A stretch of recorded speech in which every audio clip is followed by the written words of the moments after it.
Hi, my name is Celeste, and my project was looking at prison reform in America. So, as an introduction, we'll look at some incarceration rates. So, the United States actually has the largest incarceration rate in the world, with holding 25% of the world prison population, and the U.S. actually only accounts for 4.25% of the world population.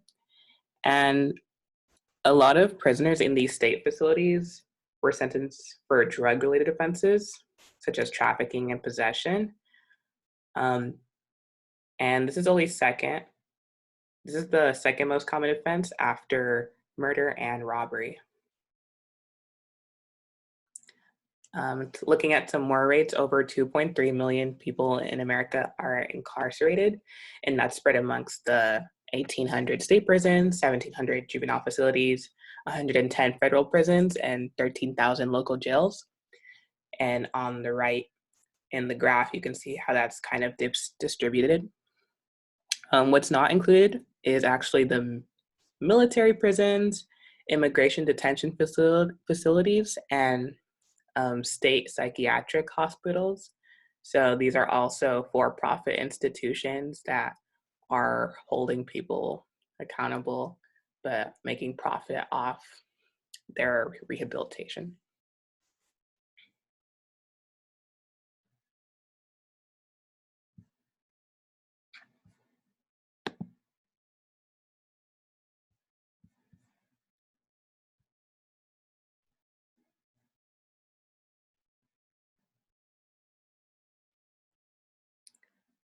Sorry. Okay. So private prisons. Many prisons are actually for-profit institutions with money from taxpayers and bail amounts. So a lot of people get detained in local jails because they can't afford to pay the bail amount set for their release. The prisonpolicy.org stated the median bail amount for felonies is 10,000, which represents 8 months income for a typical person detained because they can't pay bail.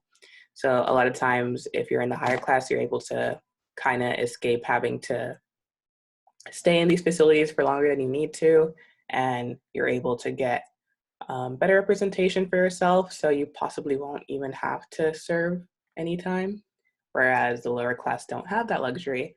And prisons were privatized for the purpose of saving money and keeping up with the growing incarceration population. So living in a capitalist society, maximum profit is usually the goal. So um, as long as they're able to invest less but have more of an outcome, have a richer outcome, they're fine with um, doing I guess, the least helpful way to help people that are incarcerated. Um, Also, the ACLU, which is a nonprofit that I'll talk about in another slide, um, made note of how our prison system costs taxpayers $80 billion per year. And at that rate, we could actually employ around 1.4 million school teachers. So that would be able to invest in the community and give um, kind of better resources for people not to end up incarcerated.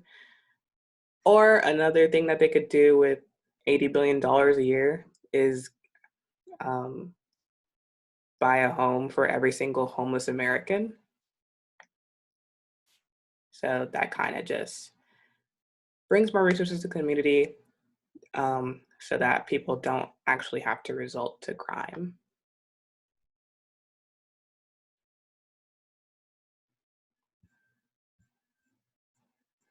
Sorry. Okay. So, what does reforming the prison system mean? It means abolishing the war on drugs. Other studies can show how Black and Brown people are imprisoned at a disproportionate amount than their white counterparts um, because of drug offenses.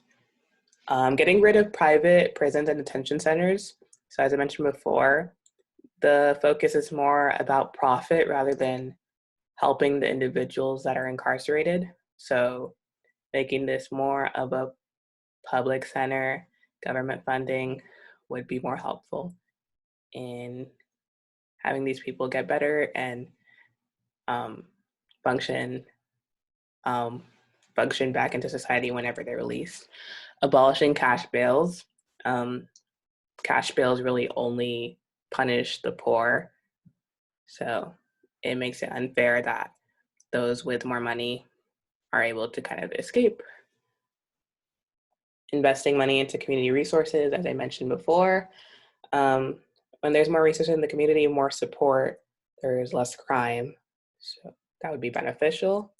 And holding law enforcement accountable. A lot of times, law enforcement can often make mistakes and they aren't kind of chastised for that or taught how to do better for the future, but kind of just ignore the problem.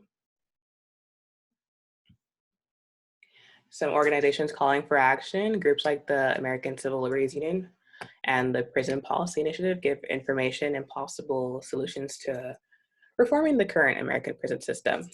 So the Prison Policy Initiative does good at giving you statistics of incarceration rates of where you're from and the lack of resources available to you and how um, kind of investing into that would kind of make for a better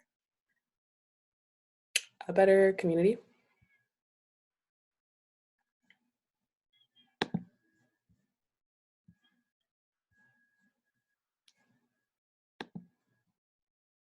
And these are my references.